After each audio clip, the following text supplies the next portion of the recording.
Who should be the next governor of Kansas?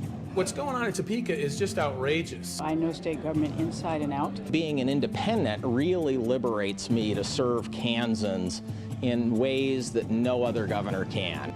Before you vote, experience the candidates for yourself. From the Doubletree Hotel in Overland Park, it's the Kansas Governor's Debate, presented by the Johnson County Bar Association. 1,400 members serving the community since 1938. And now here's your debate moderator from Kansas City Public Television, Nick Haines. Welcome, everyone. Thank you for joining us. This hour, we are conducting a job interview. It is for a position that pays $99,000 a year. Yes, there are benefits, including a chauffeur-driven car and a mansion overlooking the Kansas River. But I'm told by the Kansas Historical Association it is actually the smallest governor's residence anywhere in the country. That being said, it is rent-free. Now, with privilege, though, comes responsibility. How about carrying on your shoulders every single day the hopes and dreams, the happiness and well-being of nearly 3 million people? So who is best equipped to take on that leadership role? Is it the state's chief elections officer, Kansas Secretary of State Kris Kobach? He is the Republican candidate. Or is it the state senator from Topeka, Laura Kelly? She's the Democratic nominee in this race. Or is it Greg Orman, who's waging an independent campaign for Kansas governor? He is a Johnson County businessman and former United States Senate candidate. Now, when Sam Brownback announced in January he would be leaving Kansas to become the nation's ambassador for religious freedom, there was a lot of people who looked in the mirror and saw the next governor of Kansas staring back at them. Why do you believe you are the most uniquely qualified person to be the governor of Kansas, Laura Kelly? Well, you know, I came to Kansas 32 years ago. We made the decision to move here. I grew up in a military family, moved all over the world, and so when my husband and I had our first child, we really wanted to establish some very deep roots. And we saw Kansas as the place to do that. There were good jobs available, a very strong sense of community, and terrific public schools. And my daughters both got a world-class education in our schools because of them and the teachers. And I'm running for governor because I want to make sure that every child, no matter who they are or where they live, have the same opportunities to succeed that my daughters did. Kris Kobach. You know, I think talk is cheap in politics. Politicians are always making promises and saying they'll do this or that, but results are something different, and I've shown the people of Kansas that I deliver results.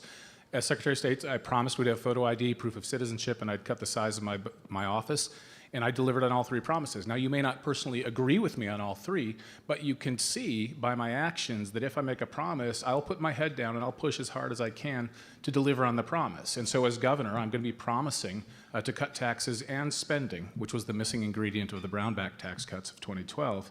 And we will reduce our tax rate in Kansas, especially our property taxes, which will have, if I'm governor, a 2% cap on appraisals.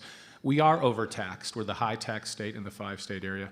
I'll deliver on that promise. And as far as cutting spending goes, I cut my budget from $7.0 million down to $4.6 million. Thank you very much. Greg Orman. Well, normally I'd say it's nice to see so many familiar faces, but considering the crowd. William Allen White, the famed Emporia Gazette editor, once said, when anything's going to happen in America, it happens first in Kansas. Kansas used to lead. It used to be a place that other states looked to for inspiration. Now we're a cautionary tale. And frankly, both parties are to blame. We've had 2 decades of decline in Kansas. Median household income actually peaked in 2003, the first year Kathleen Sebelius took office. Health outcomes in Kansas have gone from number 8 in the nation in 1991 to 27 today, and our kids have been leaving the state for greener pastures for decades. Both parties have had an opportunity to solve this. Both parties have had the opportunity to put Kansas on the right track, and they have failed.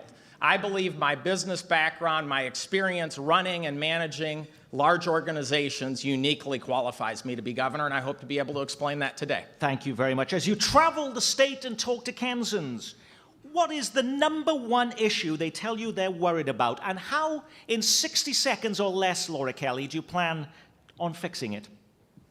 I think there are three major issues that I'm hearing from constituents. Obviously, education is number one, but also our infrastructure, whether it's roads or broadband, the second. And then thirdly, it's healthcare. They want Medicaid expansion. They want it now.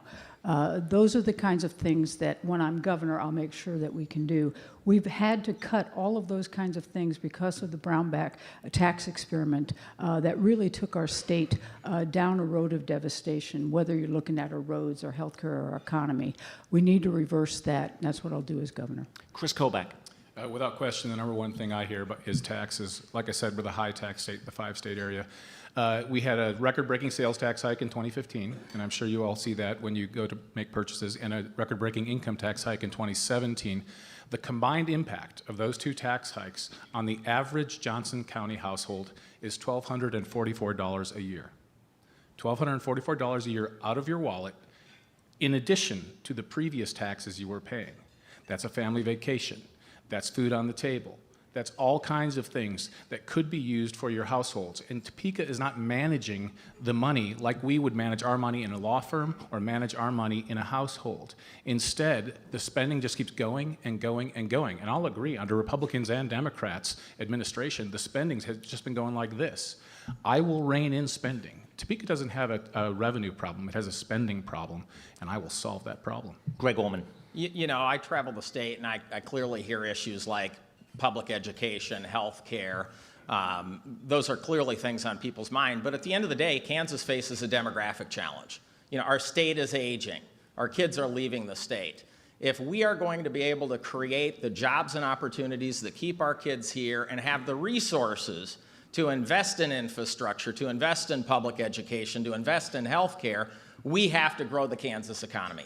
What we have had historically has been a series of tactics. What we need is a proactive economic development strategy, and that's one of the things that we have highlighted as our number one priority.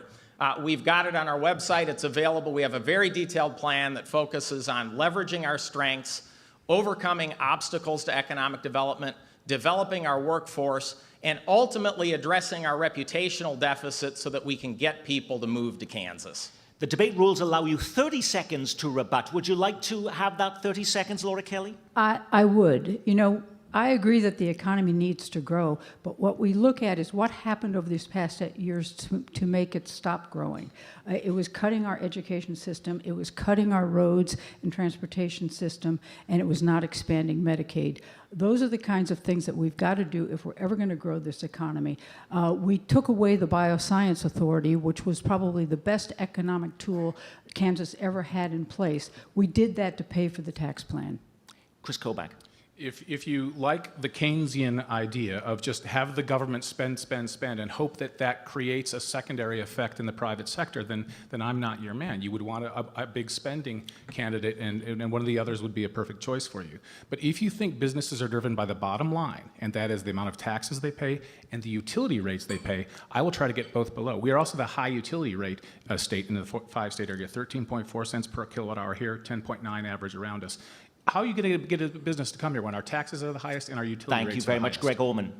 Well, you know, the state of Kansas is a $16 billion enterprise. It touches the lives of hundreds of thousands of people every day. There are over 17,000 employees working directly for the state of Kansas.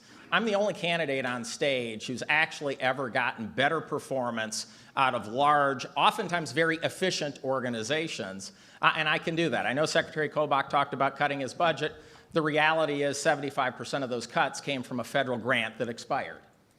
The next question goes to you, first of all, Mr. Kobach. Johnson County Bar Association member Catherine in Kansas City wants to know, should judges play a role in how much money is spent on Kansas school children?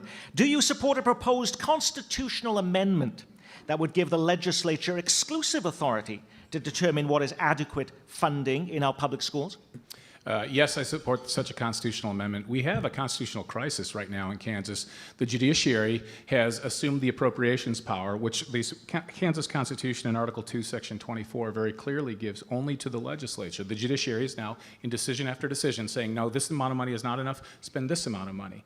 Alexander Hamilton wrote in Federalist 78, I'm sure many of you remember this from constitutional law, he said that we need not fear the judiciary because it has neither the power of the sword nor the power of the purse. The Kansas Supreme Court has seized the power of the purse. It is outside of its constitutional role. So that is one constitutional problem we have and needs to be corrected. The second is it's absolutely butchering Article 6, Section 6 of the Kansas Constitution, which says the legislature shall make suitable provision for the funding of schools so that no child needs to pay tuition to attend a public school. That is almost an exact paraphrase. It doesn't say each child gets an adequate or super adequate amount of money. The Kansas Supreme Court is out of its lane and has misinterpreted the Constitution. That must end. Laura Kelly. No, I do not believe that we need a constitutional amendment. The people in the state of Kansas made it very clear when they included it in the Constitution that we needed to provide suitable education for our kids. And the court just upheld that ruling. They did not appropriate the funding. The legislature appropriated the funding. We appropriated enough funding this past year to nearly pass court muster. We do need to come back and deal with the rate of inflation. Because we overturned the Brownback tax plan, we now have the funds in the kitty to be able to take care of that in January when we get back in the legislature. Greg Orman. You know, I think it's helpful that the Supreme Court flagged this issue for us. Ultimately, it's up to the legislature and the governor to provide for suitable education. I don't think it makes sense to have a constitutional amendment while we're in the middle of a lawsuit.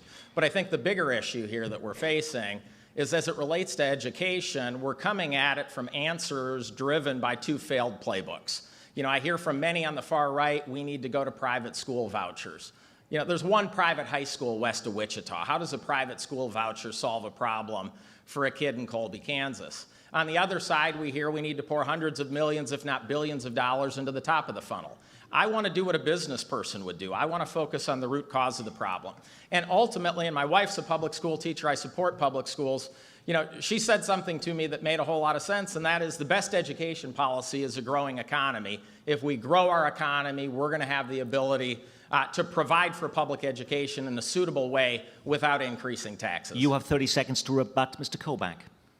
Yeah, I'd like to rebut what Greg said previously about my budget.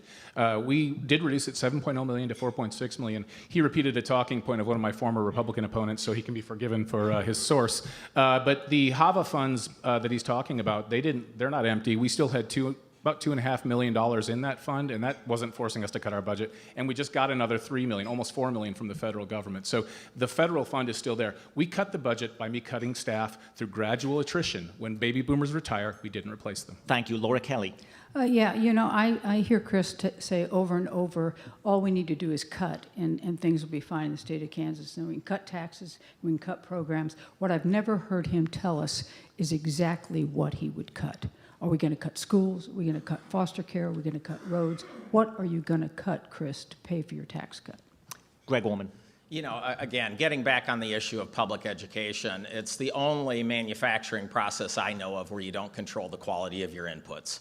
What happens to that kid at night, on the weekends? Do they have to work till 2 in the morning to help support their family? Do their parents have multiple jobs?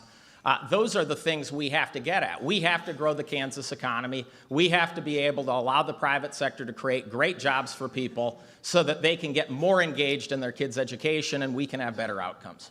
Let's pick up on a question that Laura Kelly just asked. State government runs a lot of programs and services. Which one is so good that it deserves more money, and which one performs so poorly it deserves to be eliminated? And that starts with you, Greg Orman. Well, you know, I think what we've seen through the Brownback years is that there are a lot of areas of state government where we've lost resources. So you could go at DCF as an example and say, clearly we need more social workers. We shouldn't be taking so many kids out of the home.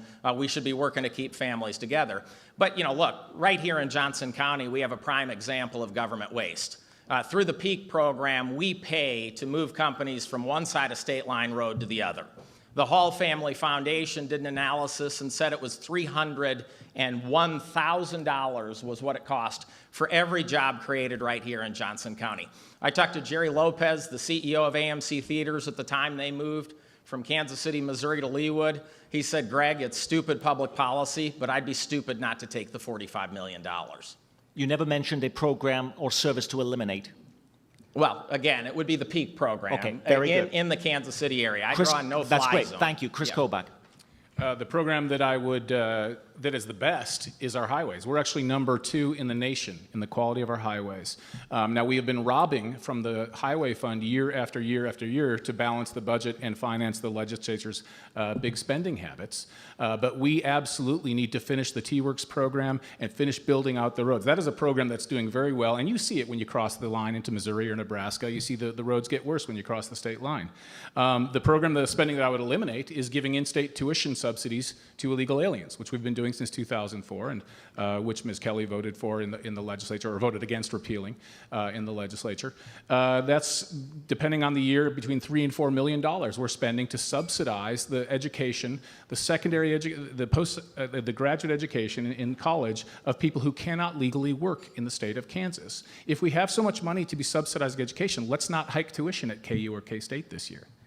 Laura Kelly.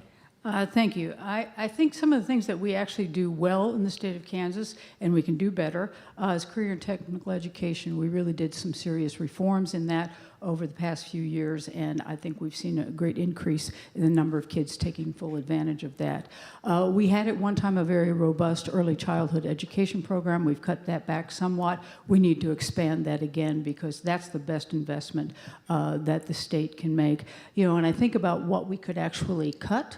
I don't know, I might combine the barber and cosmetology programs and save a half a position on that. But the fact of the matter is we have cut so much over the past 8 years. There really is nowhere else to go. If anything, what we're seeing, even with the current administration, is the need to put people back in place to provide the basic core services that government's responsible for. Greg Orman, you have 30 seconds to rebut. Well, I think the idea that we have nowhere else to go is just based on someone who's never actually worked in the private sector before or had to manage large budgets. You know, the reality is our criminal justice system, we waste so much money arresting, incarcerating kids for buying dime bags of weed. There's opportunity to cut, there's opportunity to save across the board. As it relates to in-state tuition, 670 kids got in-state tuition last year. The idea that that somehow cost us money, it would have left empty seats, we wouldn't have gotten the revenue. Again, I think Thank you very much. foolish. Kris Kobach. Every in-state tuition payer has 2/3 of the weight, 2/3 of the freight paid by you, the taxpayer, pays 1/3 of it himself. The idea that there's nothing left to cut is ridiculous. Kansas is number 3 in America, number 3 in the number of state and local government employees per capita. There is a lot of fat to cut on government in Kansas. And I did that in my agency by simply gradual attrition.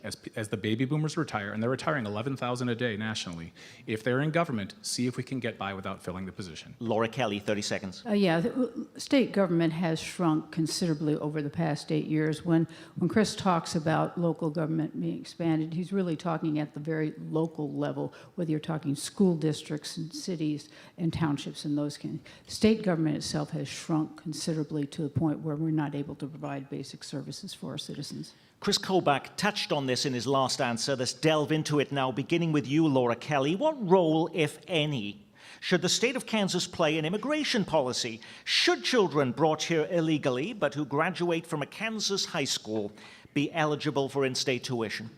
I have voted for that, and I'll vote for it again if I need to. Those kids have been living in the state of Kansas. It's the only home they know. They've been attending high schools for at least 3 years. They've graduated. They're eligible for entrance into our Regents universities. And all we're giving them is total rack rate. They don't not eligible for any grants, not eligible for any scholarships. They pay full tuition. And when Kris says that we could save $3 million by charging them out-of-state tuition, that's not true. Those kids would be dropping out of college because they couldn't afford it. We would actually be losing $14 million in tuition revenue. Greg Orman. You know, I think, again, this idea of immigration reform clearly is a federal issue. When I was running for the U.S. Senate, I said we need an immigration plan that's tough, practical, and fair. By tough, I mean we need to secure the borders. Obviously, we need secure borders. By practical, we're not going to find and deport 11 million people, nor would it be economically advisable. Western Kansas would be decimated. 2 out of 3 dairies would close. 2 out of 3 feed yards would close. So how do we make it fair to taxpayers? I believe if you're here on an undocumented basis, you should have to register with ICE by a date certain. You should have to pay a small fine or perform community service as an acknowledgement that you've broken a law. But then if you hold down a job, you pay your taxes, you obey our laws, you should be able to stay here and work. Kris Kobach. 20 minutes for this question, right? Now it's 57 seconds. Thank you. Look, obviously there's so much that a state can do. Sure, the federal government does have the principal role, but as I've argued in cases that have gone to the Supreme Court, and the Supreme Court has acknowledged, states can do lots of things to discourage illegal immigration. Giving them in-state tuition is not one thing that we should be doing. We need to stop doing that. We're also spending $377 million a year of taxpayer money and giving welfare and other public benefits to illegal aliens. We also have 3 sanctuary counties. Johnson County used to be one, but thankfully the new sheriff got rid of that. I proposed a bill, or drafted a bill, that made it through committee but never got to a final vote to end sanctuary counties in Kansas. And you can do it really easily. You just take away all state funds. When the county can't feed at the trough, the county changes its policy.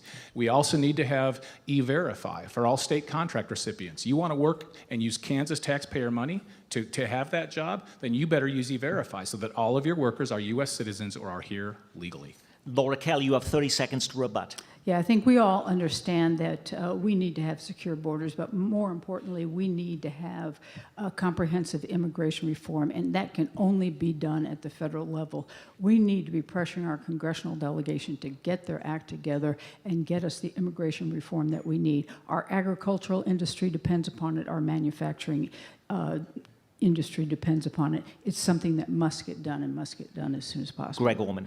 This is yet another area where both parties have failed us. If you look at comprehensive immigration reform in Washington, D.C., it failed in 2007 because the Democrats wanted it to fail.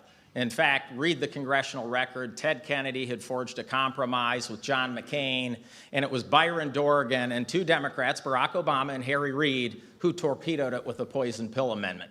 Both parties are to blame for this. Both parties are the reason Kansas's economy is consistently being threatened by the loss of so many workers. Kris Kobach. Greg criticizes both parties, but he adopts the policy position of the Democrat Party, and that's typical. I understand that's where he's positioning himself, but look, he's offering the same pro-amnesty position that Ms. Kelly is offering as well. Amnesty is not something the state can grant anyway, but that approach where you just say, we've got illegal aliens, we're giving up and we're going to accept that. We don't have to accept that. I've advised the president many times on this issue. States can discourage illegal immigration. Missouri is doing it successfully. Their laws are much better structured. Kansas needs to change. According to the Kansas Bureau of Investigation, the number of murders in Kansas last year was the highest since the KBI began tracking those statistics back in 1959. What is the single most important action the state of Kansas can take, Mr. Kobach, to reduce homicides? Well, I'm sure there's some criminal attorneys out here who might have a thought or two on that. Look, I mean, there's no silver bullet. There's no magical statute that the state can pass to reduce homicides. We do have to support law enforcement, and that is, by the way, one area where I think the attrition of numbers in employees should not occur, because you have certain ratios that a police department and a highway patrol has to have per population, the number of officers. I don't favor a policy of ratcheting down all of our sentences so that we can simply open up beds in our prisons. We have to be a law and order state, a state where if you commit the crime, you will do the time.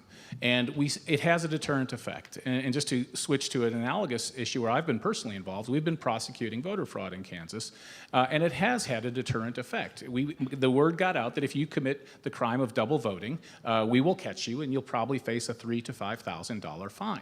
And the amount of cases of double voting has decreased. So you have to punish crimes like this. Homicide, of course, is at the top of the list, and through punishment you have deterrence. Thank you. Greg Orman. You know, I agree there's no silver bullet here. But there's also no question we need top-to-bottom criminal justice reform.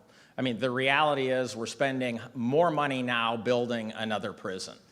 We've got a lot of people in our prisons who are there for offenses that I think don't rise to the level of putting people in prisons, taking them away from their families, creating more dependency on public programs and public welfare programs, and ultimately putting them in a position where they can almost no longer be constructive members of society again. So I absolutely think we need top to bottom criminal justice reform.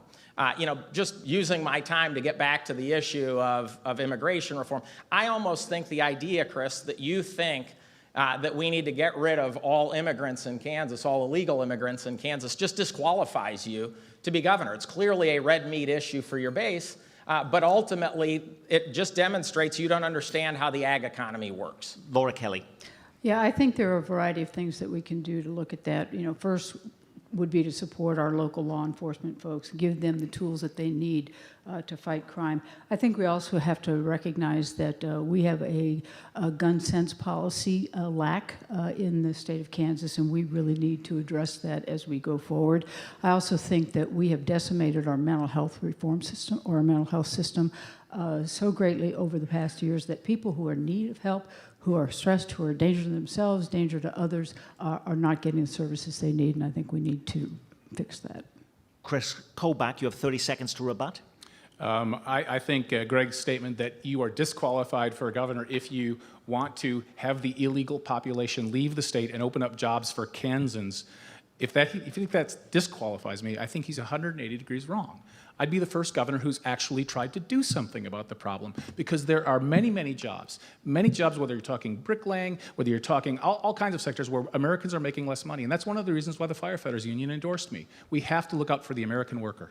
Greg Orman. If you look at the Kansas Works website, they'll say we've got 50,000 job openings and 50,000 unemployed Kansans. I'm not sure where all these jobs are coming from, but I want to get back to something Senator Kelly said about needing a gun sense policy here. Senator Kelly said that at another event the other day, and it really rubbed me the wrong way.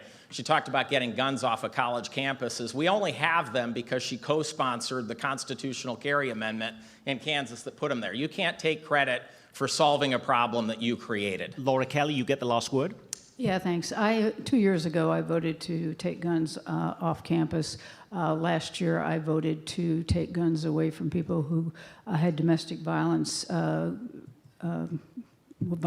domestic violence violations. And then I also voted to eliminate guns in our public hospitals like KU and mental health centers. You can make a vote and then realize that it's gone too far and make some changes, and I'm doing that. And Moms Demand Action have recognized me as a gun sense candidate. Thank you very much. We learned this week that shoppers are spending more freely, business confidence is soaring, unemployment is near an 18-year low, and the stock market going through the roof. But what about those who are struggling to meet their basic needs? How would your governorship help them, Greg Orman? Well, we have a detailed economic development plan that, among other things, focuses on workforce development. 99% of all the new jobs created post-recession require some level of post-secondary education. And so we've proposed things like a revolving loan fund so that kids can get certificate programs and things like welding. We've proposed things like a new financing mechanism so that we can build processing capacity for value-added agriculture. We've got a whole series of plans that's focused on workforce development, helping people get better jobs and lift up their life. Laura Kelly.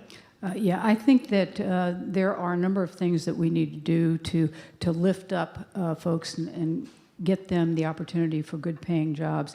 I want to start, though, back. So many times we address the issue of the moment rather than looking at how do we really solve the problem.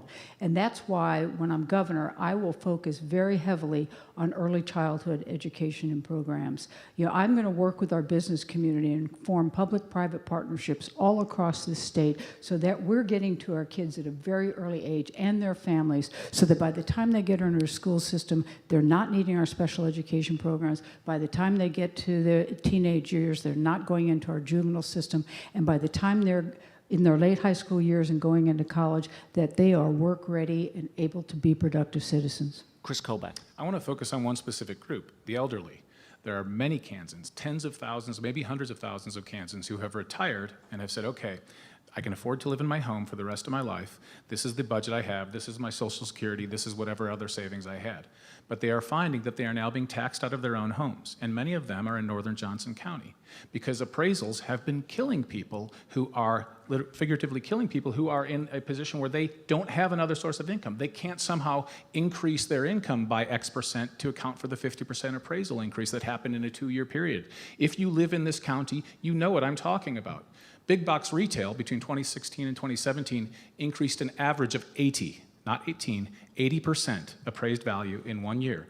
I defy anyone to give me an explanation economically that can justify that increase. These appraisals are stealth tax hikes. They are set, and no one has to take responsibility on the county commission. We have to have a 2% cap, which I have proposed, so that no one's appraisal goes up more than 2% any year. Thank you. Greg Orman, 30 seconds to rebut. You know, median household income in America hasn't risen since 1999. Think about that for a second. For the average American household, they haven't seen a pay increase in the amount of time it takes a kid to go from being born to graduating from high school.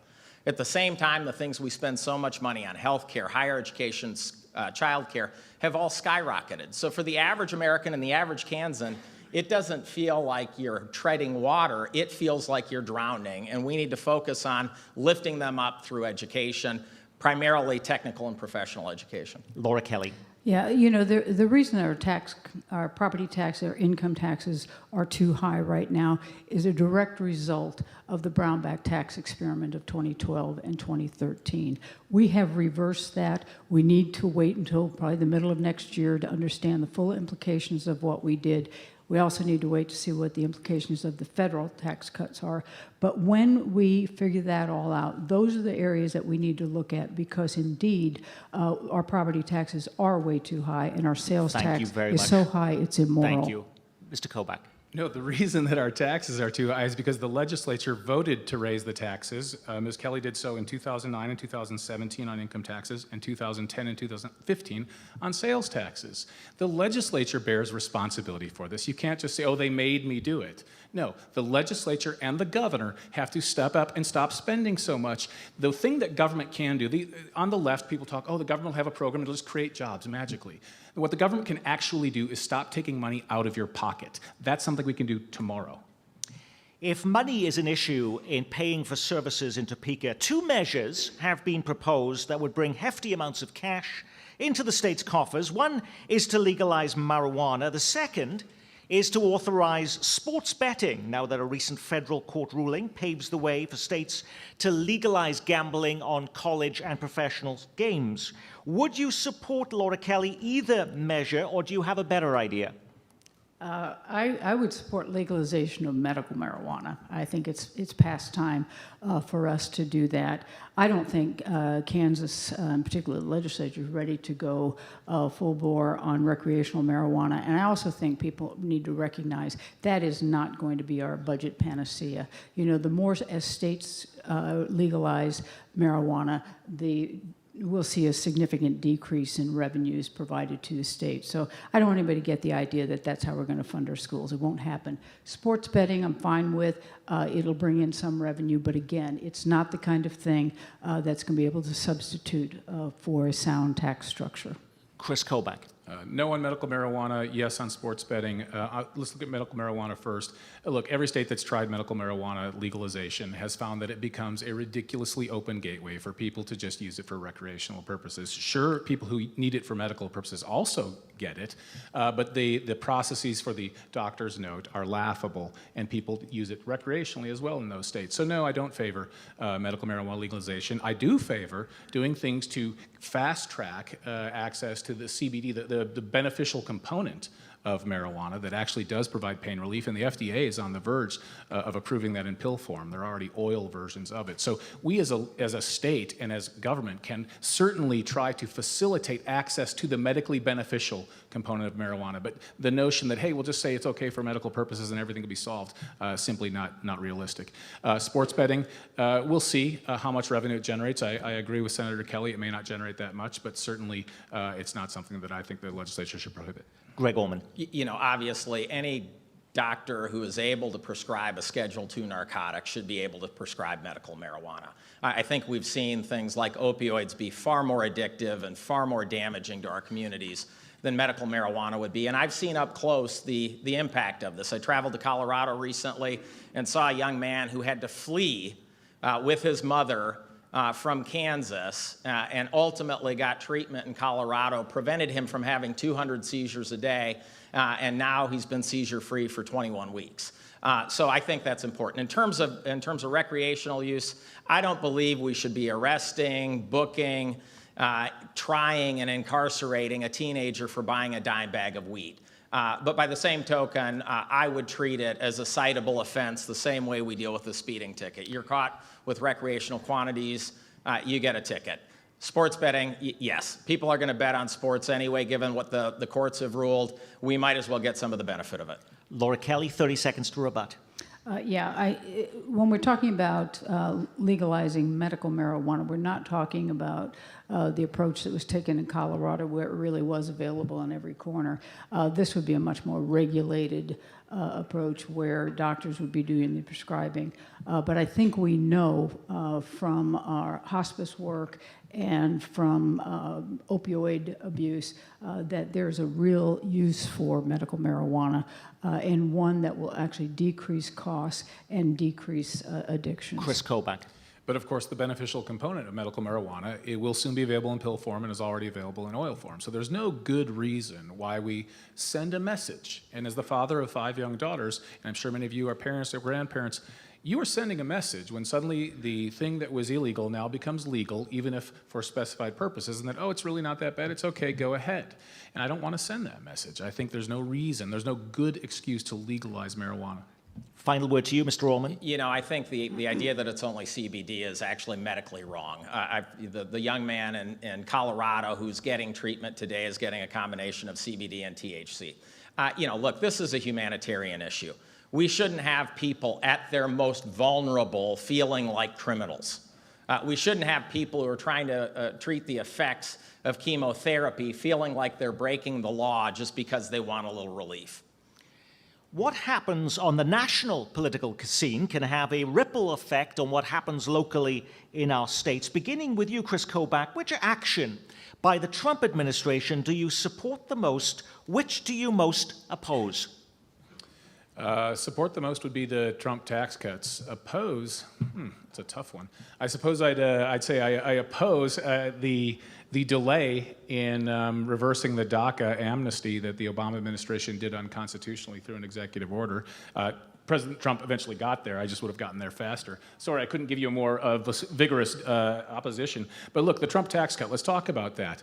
That is something that has got the national economy moving. Kansas, however, in 2017 was one of 3 states that had negative economic growth. The other 2 were Louisiana and Connecticut. So we have negative growth because of our high taxes. Meanwhile, the rest of the nation is booming. Cutting taxes does have a stimulative effect on the economy. And then the legislature failed by about 5 votes to pass on the Trump tax windfall that was created at the state level. If we had mirrored the federal changes, we could have given $137 million total to taxpayers in Kansas. That's going to be one of the first things I ask for as governor, is to pass that windfall on to the people of Kansas. Laura Kelly. Thank you. I think the thing that I most abhor about the Trump administration is the divisiveness, the incivility, the xenophobia, the misogyny that comes out of that administration on a regular basis. I think it's tearing our country apart, and I think we need a uniter, not a divider. So that's what I like the least about the Trump administration. In terms of, I've been racking my brain here trying to think of what do I like the best. And I suppose maybe putting golf back up at the high level of giving it a lot of attention that the sport desperately needed. Greg Orman. Actually, I think it's Tiger Woods' comeback that's done that. Look, I appreciate his support for apprenticeship programs and his support for technical education. If you look at the OECD, there are 34 countries in it. Only one of them values a technical education as much as an academic one, and it's Germany. And it's no surprise they have a $300 billion trade surplus. and almost a $70 billion trade surplus with the United States. I think we need to do more to allow kids to have pathways into those technical programs. I actually call it professional education because I think if you're a plumber, you're a welder, you're a professional in my mind. In terms of the things that most concern me, as a Kansan, I'm concerned about his approach on tariffs. Ultimately, I understand the strategy, but I think it's a very risky approach. And if we end up in a real trade war with someone like China, it might prevent the supply chains that we've built from being used and ultimately lead to a devastation again for our ag economy, and that concerns me. Kris Kobach, you have 30 seconds to rebut. Yeah, I want to continue along the line of the passing along the windfall of the Trump tax cut. It would be $137 million, and Senator Kelly can perhaps correct me if I'm wrong, but I think she voted against returning that windfall to the people of Kansas. So that was essentially a windfall for the state. The state budget suddenly got this $137 million that it should have passed along to the people of Kansas if our code mirrored the change in the federal code. But instead, she and other legislators, and please correct me if I'm wrong, kept the windfall instead of returning it to you. That's what's wrong with Topeka. You have that opportunity now, Ms. Kelly. Thank you. I railed against the Brownback tax experiment of 2012 and 13. So I was not going to do the same thing in 2017 and cut taxes when our state was in such a world of hurt. Greg Orman. And look, we've got so many problems we need to deal with. We've got an $8 billion pension deficit. We've got all sorts of issues that we have to deal with at the state of Kansas. I think we need to be fiscally prudent about it. There's no question about it. The Associated Press reports that Kansas lawmakers are now vowing to take a fresh look at the state's election laws after the recent primary brought with it long lines in some places, even longer delays in getting the results, and different ways of handling ballots depending on where you live. Do you support, Mr. Orman, any change to Kansas election law? Well, look, I've talked about this at length. I think all the election laws that we have are built to support the Democratic and the Republican Party. As an example, we had to go through a detailed process to get over 10,000 signatures to get on the ballot. Democrats and Republicans actually just to get to fill out a form and pay a fee. I'd like to see a primary for independents. I'd like to see ranked choice voting so that we can go ahead and allow people to rank their preferences. I think it would ultimately lead to more civil discourse as people sought second place votes. And I think it would take away this process where we feel like we have to vote for the lesser of two evils. So many independents that I talk to when they go to vote, they feel like they're being forced to choose between the shingles and the flu. I think we need a system that gives them positive choices. Kris Kobach. No, I've worked for the past 8 years to bring us the strongest election security measures in the country. And if you ask any Secretary of State, they would say, yeah, Kansas has the strongest election security measures. It's good to be number one. And I think I know we are now a model for other states. Alabama has adopted our proof of citizenship law word for word. Pennsylvania has adopted portions of our protection for absentee ballots. Other states are looking at prosecutorial authority for the Attorney General and Secretary of State like we have here in Kansas. We have achieved something great in Kansas. So I imagine that my colleague on the stage here from the Democrat Party would disagree here. But look, there was a real problem with non-citizens getting on the ballot, getting on the registration rolls in Kansas. We had 127 that we found, and you can't just look at the rolls and say, oh, that's a non-citizen. They were found because they did something else, like declining jury duty and saying, I'm not a U.S. citizen. The actual number is in the thousands. One expert in the case we had estimated it could be over 30,000. So we have solved these problems. Kansas should be proud of what it has accomplished. Laura Kelly. Yeah, I think actually there's been a national group that's looked at Kansas and found us to be about 48th in election security, nowhere near the top, very close to the bottom in terms of our actual security. I think there are some measures that we can take that would make voting more accessible to folks and engage our citizens.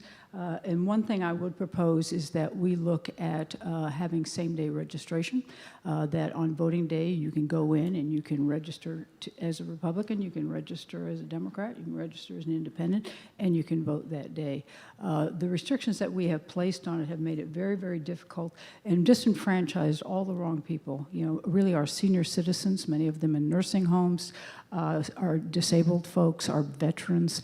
These are people who have the right and should be encouraged to vote, and we need to make it possible for that to happen. Greg Orman, 30 seconds to rebut. You know, Senator Kelly, I'm a little confused because you voted for the voter ID bill. So I'm a little confused by your attacking it right now. You know, look, we've got real problems to solve. We don't need to spend our time solving problems that are fictional, made up, and non-existent. Yes, we need secure elections, but the idea that we had 30,000 people voting illegally in Kansas and we've only prosecuted 10 cases leads me to believe that this is more of a red meat issue and far less of a real problem. And Kansas has real problems we need to focus on. Kris Kobach. I'd like to correct one error and rebut one point from Ms. Kelly. She said the Southside group found us 48th in security. No, they found us 48th in administration. And if you look at why they found that, they said because Kansas has so many provisional ballots. Why do we have so many provisional ballots? Because our statutes say that if you roll up to the election polling place, no matter what your situation is, you've never lived in Kansas, you've never registered, we hand you a provisional ballot. That's our fail-safe in our law. It's something that the legislature rightly chose. As far as same-day registration, it's been a disaster in states like New Hampshire where people come in from out of Thank you state very much, and Mr. vote. Kobach. The final word goes to you, Laura Kelly. Yeah, I'd like to address Greg's issue of my vote. You know, Greg, you weren't there. If you had been, you would have understood that this was a compromise that was forged because what Secretary Kobach wanted at that point was to put this law in force with no restraints in 2012. We got it delayed to 2014 with the hope that the Real ID program would be in place and it would not be a burden to our citizens. A new report claims college graduates are now majoring in student loan debt. Students who graduated college last year owed a whopping average of $39,000 a year. What role, if any, Laura Kelly, should the state of Kansas play in making college more affordable? Well, we know that there's a direct correlation between the amount of state support given to our higher education system and the price of tuition. So we need, as a state, to fulfill our obligation to our higher education institutions and fund them in a way that doesn't force them to rely so heavily on tuition. I think the other thing we need to look at is providing paths for students to get through school in 3 years. We've already started some of that with our career and tech ed by getting down into our high school and allowing kids to get college credits early. They can actually go into a Regents University now with a full year behind them at a much reduced rate. That will save them on tuition. And then we need to make sure that we've got enough programs in place for them that when they get there, they can get the courses they need, get in, get out, and get a job. Mr. Orman. You know, let's be clear here. Tuition at KU actually rose more on a percentage basis during the prior administration than the Brownback administration. This is a problem that's been going on for a long time. I do believe we need to restore funding to higher education, but then I think we need to say to them, look, you have to engage in the benefit of the bargain. We want to make higher education more affordable for kids. You have to commit to not increasing tuition, books, and fees by more than the rate of inflation in the general economy. If you're willing to agree to that benefit of the bargain, then I think we can restore funding. The other thing I would say is this is largely a federal issue, and I think the federal government should do the same thing. I think they should say to colleges and universities, if you want Title IV students and the $120 billion that comes with them annually, you have to commit to the same thing, not increasing costs for tuition, books, and fees by more than the rate of inflation in the general economy. Mr. Kobach. Largely a federal issue. State land-grant institutions are largely a federal issue. Look, we have a real problem in Kansas. $28,000 is the average debt that a Kansas student has upon graduation. That's just the average. Lots of people are $50,000, $60,000 in debt. And I do agree with Greg, though, on the point that we absolutely have to keep college tuition from increasing. Now, we might take a different approach in doing it. It has been going way faster than inflation. It's outrageous how people are being encouraged to get into college as quickly as possible right away and not looking at other alternatives, and usually to go straight to the four-year university, and then they are saddled with this debt for the rest of their lives. One of the solutions, well, first of all, the governor does control, of course, membership on the Board of Regents, and absolutely I'll be putting people on the Board of Regents whose number one priority is keeping tuition down. Number one. Second thing is there are innovative approaches that are out there now that I think we'll be pushing for. One is allowing people to get college credit during their senior year in high school, then go to a community college at a very reasonable cost for 1 or 2 years, and then spending 1 or 2 years at the university. And the Board of Regents has started looking at that. Thank you so much, Mr. Kobach. Ms. Kelly. Yeah, I think that we're all interested in making sure that higher education is affordable for our kids. I think we also need to emphasize and maybe move this into our high schools that not every kid needs to be going to a 4-year school, that there are a lot of programs in our career and tech ed programs that will allow those kids to gain a skill and come out having a good paying job and a fulfilling career. So I think that I want to put a lot more emphasis on that as we're moving along and fixing our education system. Mr. Orman, 30 seconds to rebut. You know, the value of college education and a 4-year degree is still a positive one from a net present value standpoint. The real risk here and the real issue is that kid who goes for 2 or 3 years then leaves without a degree and in debt. And I think we also need to ask our Board of Regents to focus on graduation rates. And what we've seen in talking to them, if we reach the graduation rate targets that they've set, it's not only good for those kids, but it's great for our economy. Mr. Kobach, we have a question here about U.S. Attorney General Jeff Sessions, who recently said there is too much suppression of free and open speech on college campuses today. Do you believe this is an issue in Kansas, and if so, how should the state respond? It absolutely is an issue in Kansas. This is an issue everywhere in higher education, and I'm speaking, of course, as I think the only person on stage who's been actually employed in higher education. I was a law professor for 15 years and have a few students in the audience, I believe, as well. Look, there is definitely a culture of very heavy political correctness, both in the undergraduate communities and in the law schools and others. And it is oppressive at times when people who have a conservative point of view are shouted down, are pushed off, booed off campus, in some cases in California, violently forced not to have conservative speakers. I don't think anyone can reasonably doubt that proposition, either by me or by Jeff Sessions, or dispute that proposition. That is not your time. That is the hotel. You please proceed if you give a bit of time to Mr. Kobach as he completes his thought, timekeepers. Let me get my train of thought back on the track here. So absolutely, the governor can do things, and I think an example was, of course, when KU was flying the desecrated flag. I realized they were calling it art, but come on, it wasn't. That was a perfect example of where students initially led the protest and say, hey, something is wrong here, and then the officials like myself said, hey, this should not be there. So we can weigh in. We're going to go next to Mr. Orman. You know, I'm a private sector person. I've spent 27 years of my life building and growing businesses. And one of the things that is essential to the problem-solving process, in my mind, is intellectual conflict. It's the way we get to the best answers. It's why an Orman administration will have people in it who have different ideologies. They'll have people from different parties, because ultimately I think intellectual conflict's a good thing. I don't think we should be suppressing free speech. I understand that in many cases people say things that make others' blood boil. But the reality is the foundation of our country is built on a Constitution and a Bill of Rights. And the first Bill of Rights, the first one allows us that freedom of speech, and I don't think it should be impaired. Ms. Kelly.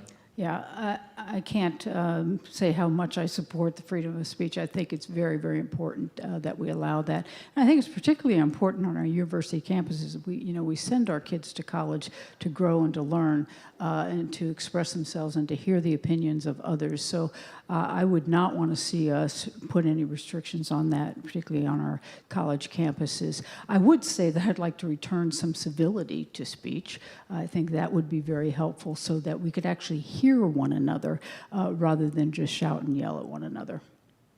Well, and finally, I know we have a rebuttal round. However, we are coming short on this debate. Finally, the sponsors of this debate gave each of our candidates an opportunity for 30 seconds to make their final case to you. And that first candidate statement goes to Mr. Orman.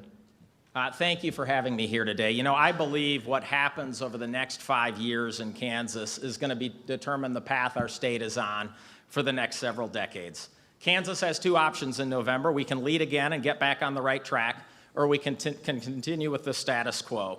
If you want the status quo, you've got two pretty good choices here. But if you want someone who can get us back on track, who's successfully run, managed, turned around large organizations, then I'm your candidate for governor, and I would appreciate your vote in November. Thank you. Mr. Kobach. Look, you judge a politician not by his or her words, but by his or her actions. And I have delivered big changes as Secretary of State, and I will deliver big changes as governor. Mr. Orman says that if you want the status quo, look at us. On the contrary, I'd say if you want the status quo, you've got two tax and spend liberals here to choose from. If you want someone who's going to move us in a radically different direction and actually take Kansas so that our taxes are fair again, and so we're no longer the sanctuary state of the Midwest, then you should vote for the candidate of change. And I humbly ask for your vote. Ms. Kelly. Yeah, I think it's time that we slam the door once and for all on the past 8 years of misery in the state of Kansas. And I fully believe that what Kansas needs now is not a showboat.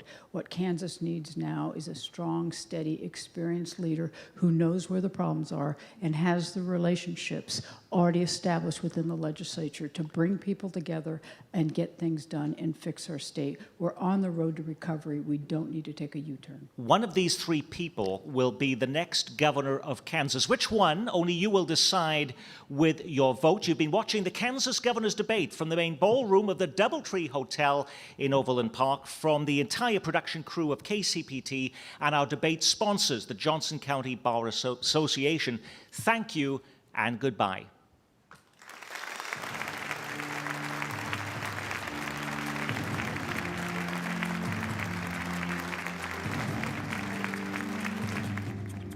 The Kansas Governor's Debate on KCPT has been presented by the Johnson County Bar Association.